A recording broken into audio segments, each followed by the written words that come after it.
निराले बाल, रूप तुम्हारा देख के मोहन हाल हुआ बेहाल। पीला पीतांबर कांधे पर सोहे, पीला पीतांबर कांधे पर सोहे, मोर छड़ी तेरे हाथ है। वाह वाह क्या बात है, वाह वाह क्या बात है, वाह वाह क्या बात है, वाह वाह क्या बात है। जय हो हरि बोल, राधे राधे।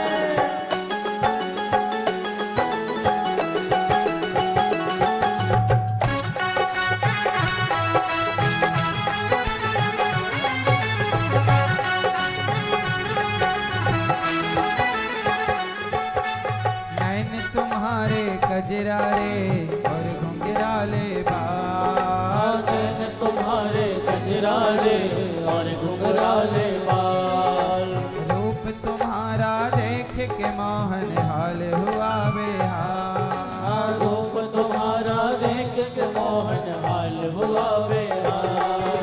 पीला पीतांबर कांध पर सोहे, पीला पीतांबर कांध में सोहे, मोर छड़ी तेरे हाथ है। वाह वाह क्या बात है, वाह वाह क्या बात है, वाह वाह क्या बात है, वाह वाह क्या बात है, वाह वाह क्या बात है, वाह वाह क्या बात है। वाह वाह क्या बात है, वाह वाह क्या बात है।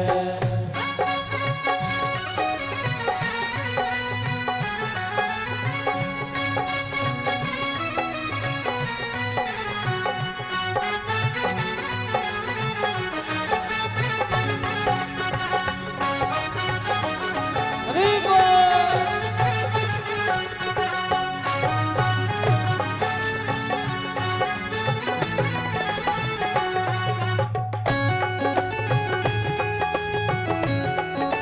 जय जय।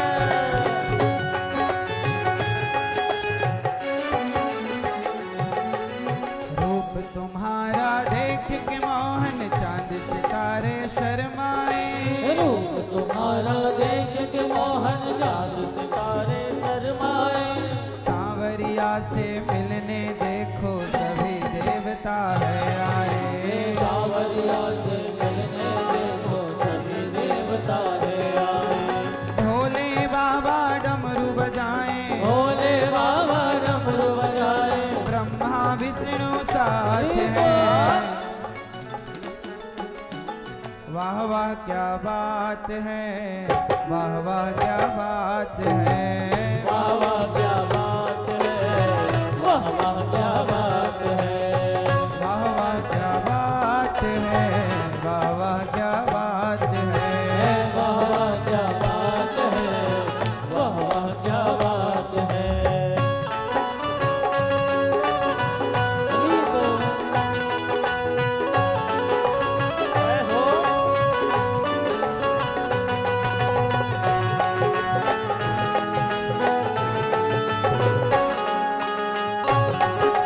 जय हो, जय हो।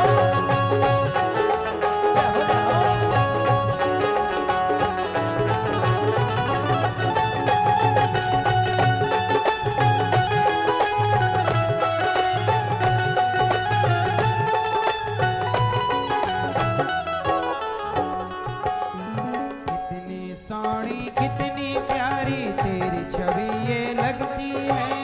कितनी सोनी कितनी प्यारी तेरी छवि ये लगती है। धरती की सारी उपमा तेरे आगे फीकी लगती है। धरती की सारी उपमा तेरे आगे फीकी लगती है। सभी देवता करते तुम पर, सभी देवता करते तुम पर पुष्पों की बरसात है। वाह वाह क्या बात है, वाह वाह क्या बात है, वाह वाह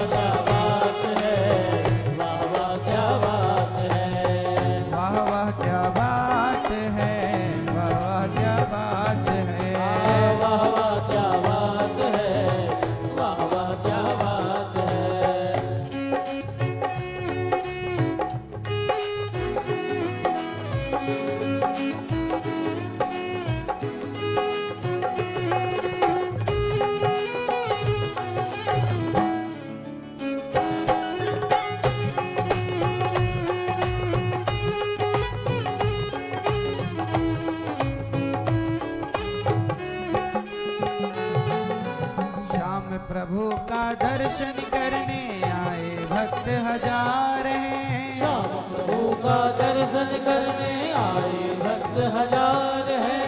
दास कह रहा बंसी वाला लुटा रहा भंडार है। दास कह रहा बंसी वाला लुटा रहा भंडार है। जितना चाहो उतना लूटो, जितना चाहो उतना लूटो, जितना चाहो उतना लूटो, भागवत की ये बात हरि है। कितना प्यारा है सिंगार तेरी ले नजर उतार, कितना प्यारा है। वो कितना प्यारा है सिंगार तेरी ले ओ नजर उतार, कितना प्यारा है। कितना प्यारा है सिंगार तेरी ले नजर उतार, कितना प्यारा है। हो कितना प्यारा है सिंगार तेरी ले ओ नजर उतार, कितना प्यारा है। वाह वाह क्या बात है, वाह वाह क्या बात है, वाह वाह क्या बात है, वाह वाह क्या बात है। नैन तुम्हारे गजरारे और घुंघराले बाल, नैन तुम्हारे गजरारे और घुंघराले बाल।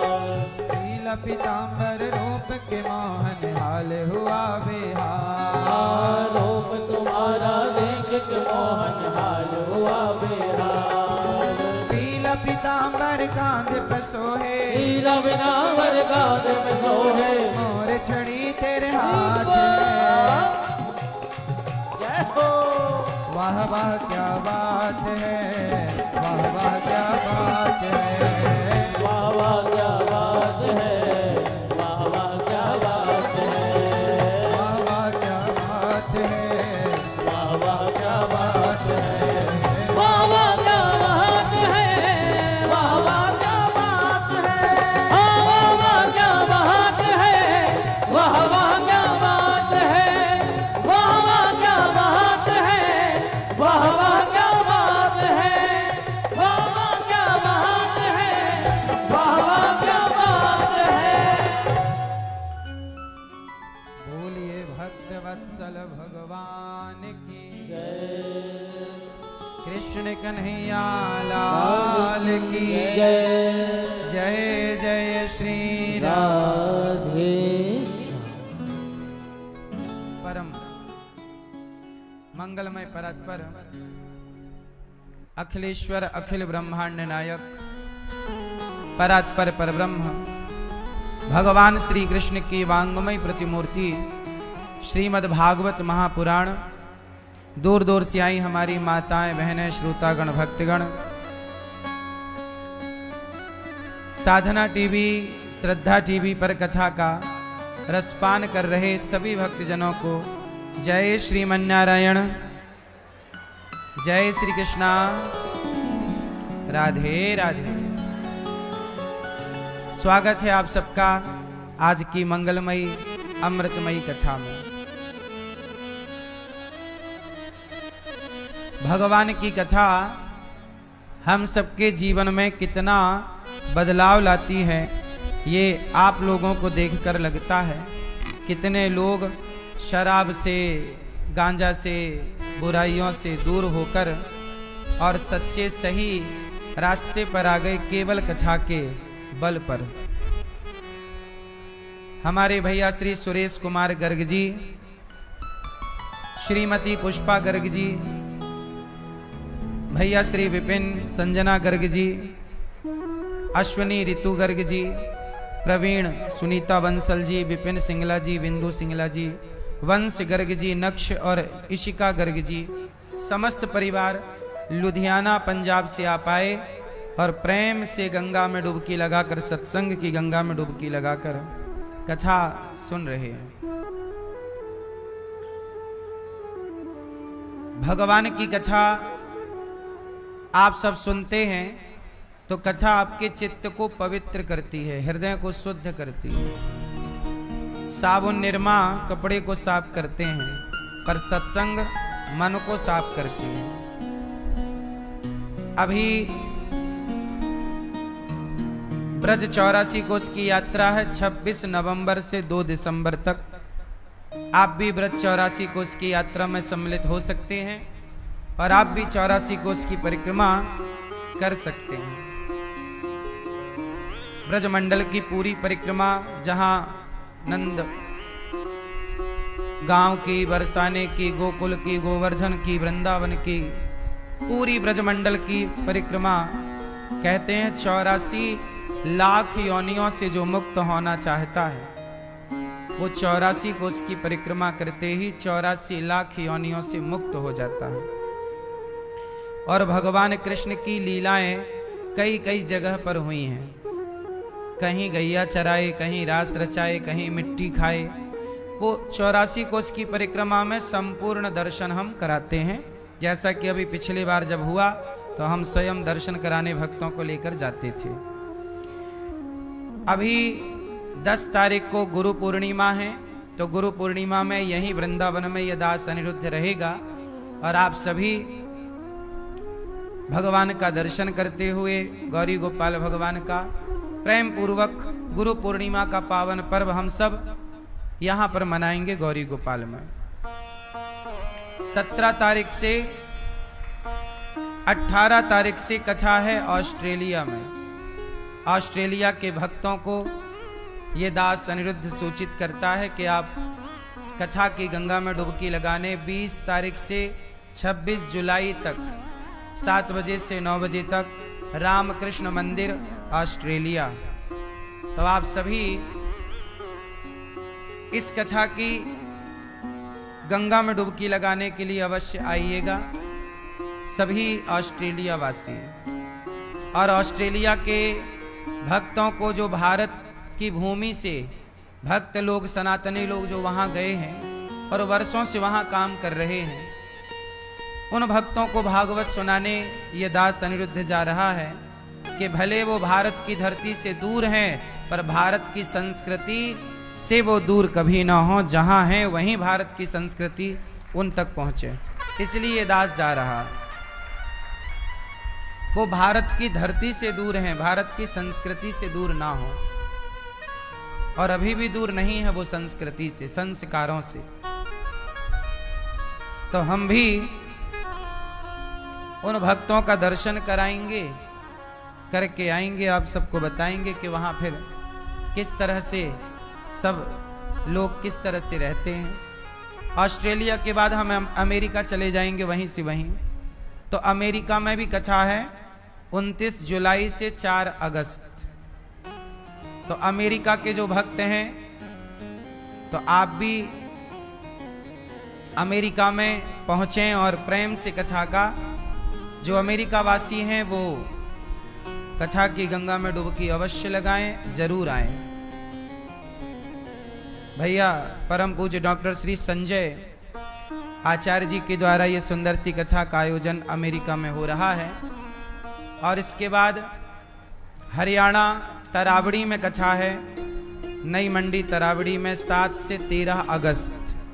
तो ये दास अमेरिका से आकर सीधा हरियाणा की पावन धरती पर पहुंचेगा और हरियाणा के भक्तों को कथा सुनाने ये दास आएगा। तो हरियाणा के भक्त भी तरावड़ी की पावन भूमि पर आप पहुंचिए और कथा का रसपान करिए। फिर उसके बाद फिर वृंदावन में कथा का आनंद होगा। 11 जुलाई से अभी भागवत जी के पोथी पाठ हैं। आप भी अपने पितरों के लिए भागवत जी के पोथी पाठ करा सकते हैं। आप भी घर की सुख शांति और समृद्धि के लिए यह आयोजन करा सकते हैं। प्रिय भक्तों,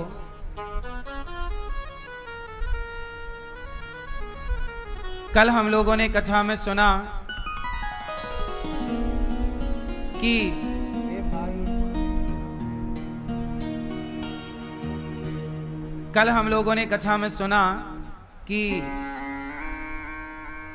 मनु जी महाराज के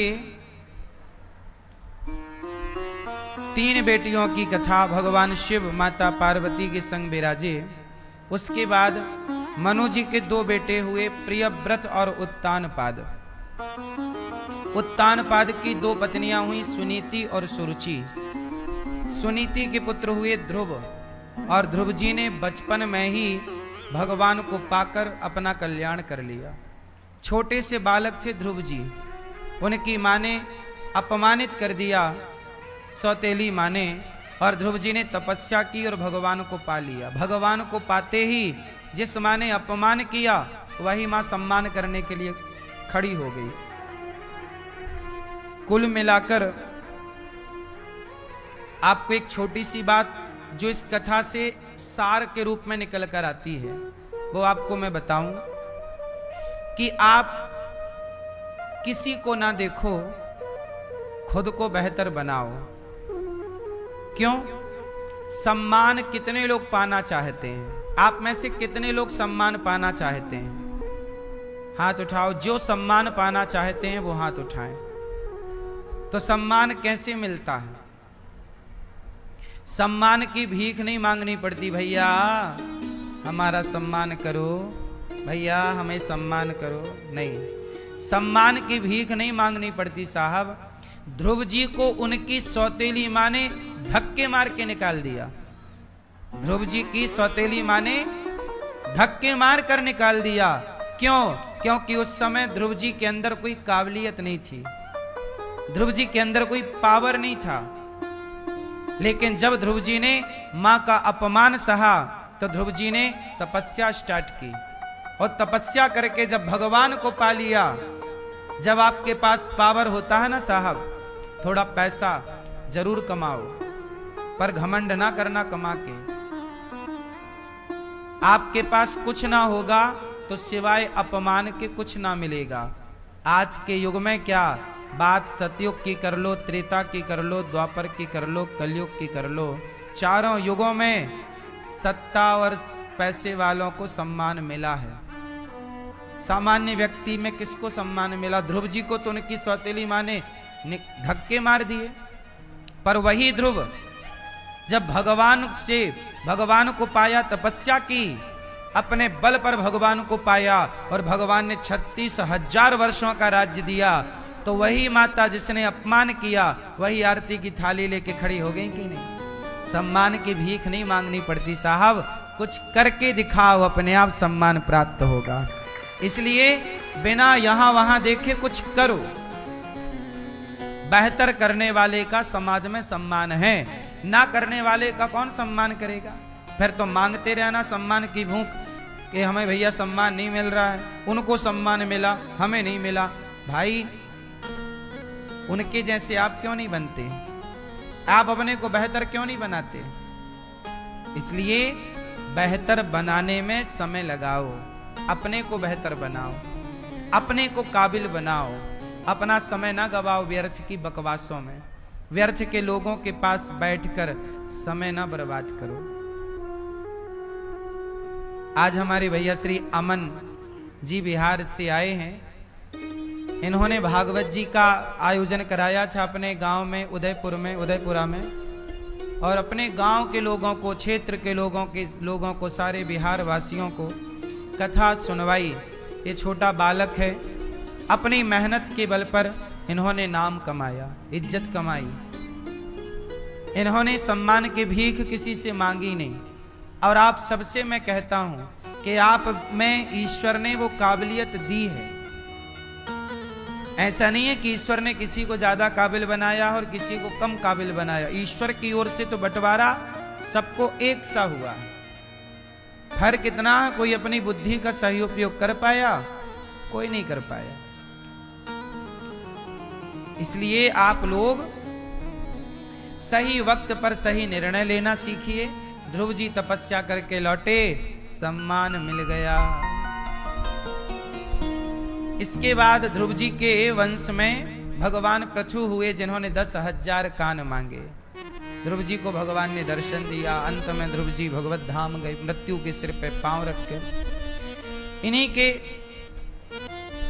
वंश में हुए पृथु, जिन्होंने 10,000 कान मांगे।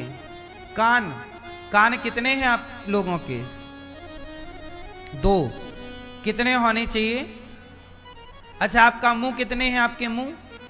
आपके मुख कितने हैं? भैया सोने लग गए। मुख कितने हैं? 1। कान कितने हैं? क्यों? कान दो हैं तो मुख भी दो होने चाहिए। मुंह एक है, कान दो क्यों? कान दो क्यों है, मुंह एक क्यों है बताओ? आंख भी दो, कान भी दो, तो मुंह एक क्यों?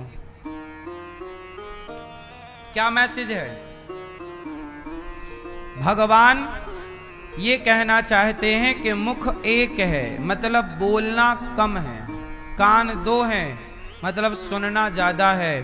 इस संसार में वही व्यक्ति सुखी है जो सुनता ज्यादा है और बोलता कम है। कम बोलने वाला व्यक्ति सुखी है, ज्यादा बोलने वाला व्यक्ति परेशान है। कम बोलिए, ज्यादा ज्यादा ज्यादा सुनने वाला कैसा होता है? ज्ञानी। जो लोग कम सुनते हैं अज्ञानी होते हैं। ज्यादा सुनो। क्या सुने? सुनो ज्यादा, बोलो मत, सुनते रहो। सुनो। क्या सुने महाराज? निंदा सुने ना, बुराई सुने ना, कथा सुनो। आप रोज कथा सुनोगे, रोज सत्संग करोगे तो आपका ज्ञान घटेगा कि बढ़ेगा? अच्छे लोगों को सुनो, अपने आप आपका ज्ञान का लेवल बढ़ जाएगा। तो कान दो, सुनना ज्यादा, मुंह एक, बोलना कम। आप उल्टा करते हैं, सुनते बिल्कुल नहीं है, बोले ही जाते हैं। 10,000 कान मांगे भगवान पृथु ने, ऐसे भगवान पृथु को नमस्कार। न काम आए नाथ तदप्यहम क्वचिन, न यत्र युष्मा चरणाम्बुजा सवः।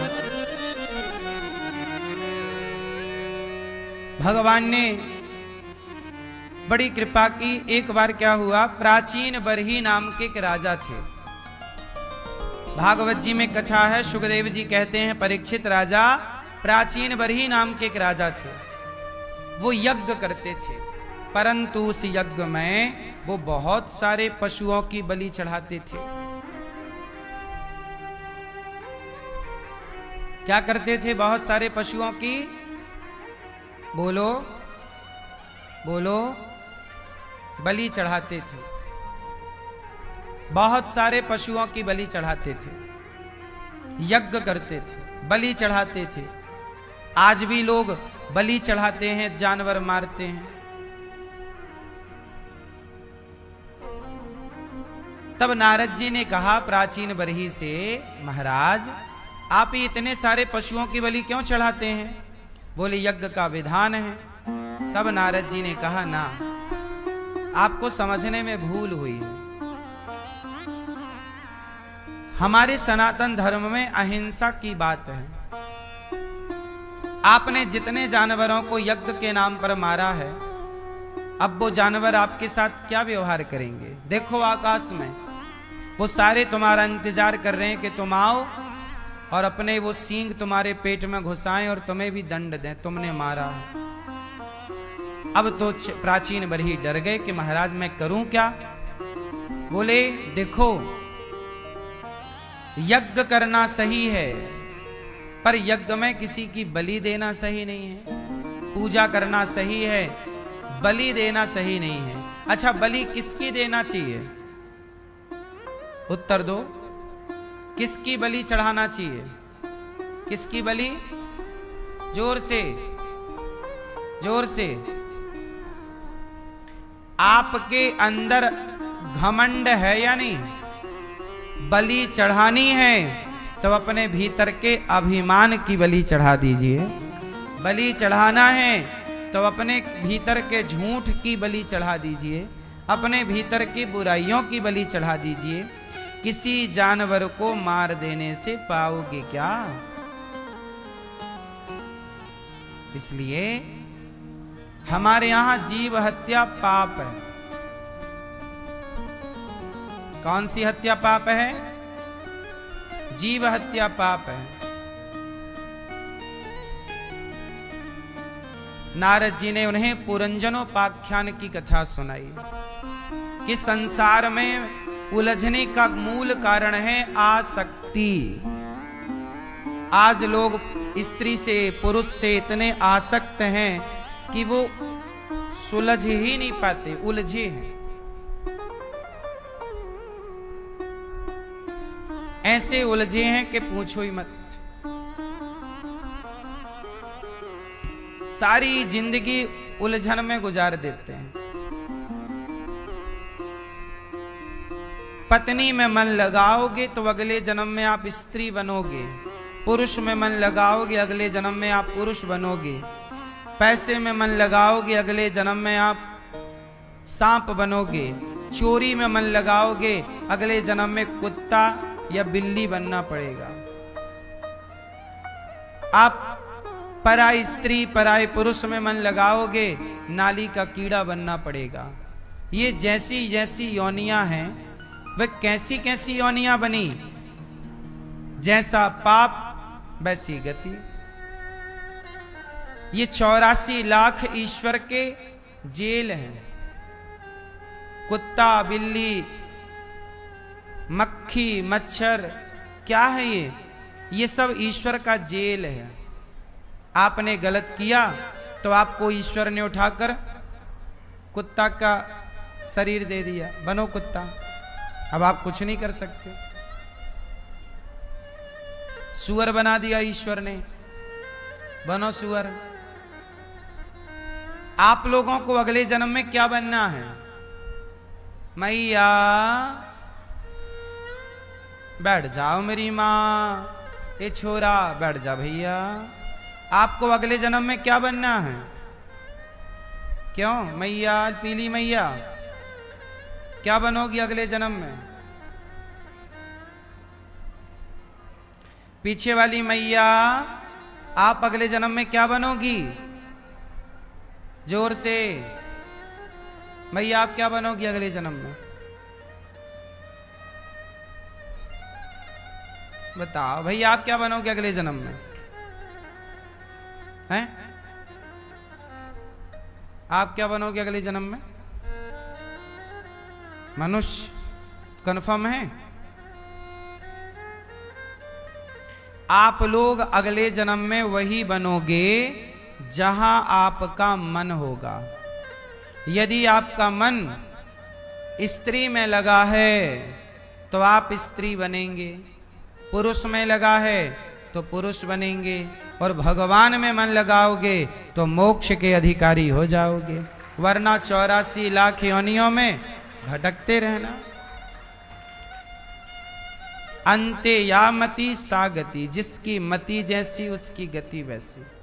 इसलिए कहते हैं इतना तो करना स्वामी जब प्राण तन से निकले। आप सब गाते हैं इतना तो करना स्वामी जब प्राण तन से निकले, गोविंद नाम लेकर मेरे प्राण तन से निकले।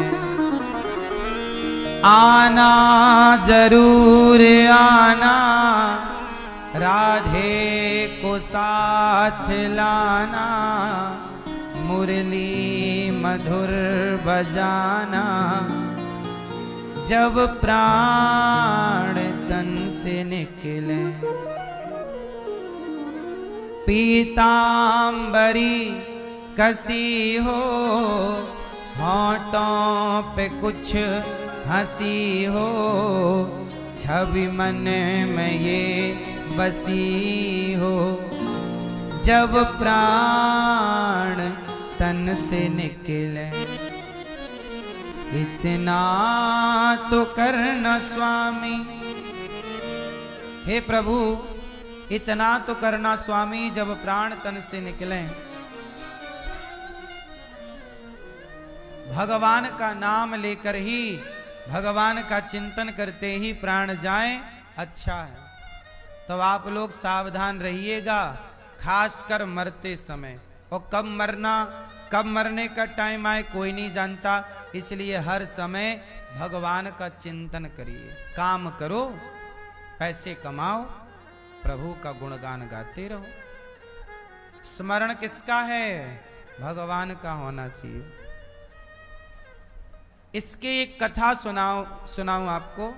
एक भरत जी नाम के राजा थे। मनु जी महाराज के दूसरे बेटे हैं प्रियव्रत। प्रियव्रत के वंश में आगे चल के भगवान ऋषभ देव जी हुए। ऋषभ देव जी के बड़े पुत्र का नाम हुआ भरत। भरत जी सब छोड़कर गंडकी नदी के तट पर गए, वहां तपस्या करने लग गए। एक मृग का बच्चा पानी में बहा जा रहा था। उस मृग के बच्चे को बचाने के लिए भरत जी नदी में कूदे और बचा के ले आए। जान बचाना तो बिल्कुल सही था, पर भरत जी ने क्या किया? उस मृग के बच्चे से प्यार कर लिया। मेरा मृग, उसमें आसक्ति हो गई। मृग को वो दिन भर खिलाएं, दिन भर भोजन कराएं, उसे चारा नहलाएं, आग के पास सेकें, सब उन्हीं का काम करने लग गए। अब भजन छूट गया, भगवान का स्मरण छूट गया। अब मृग का स्मरण बढ़ गया। जब भरत जी मरे तो मृग का स्मरण करते मृत्यु हो गई। मेरे मृग का क्या होगा? और जब भरत जी मरे तो यमराज जी ने कहा कि आप मृग का चिंतन करते आए हैं, इसलिए आपको मृग की योनि में जाना पड़ेगा। तो आपको बात समझ में आ गई? क्यों मैया? आप यदि मृग का चिंतन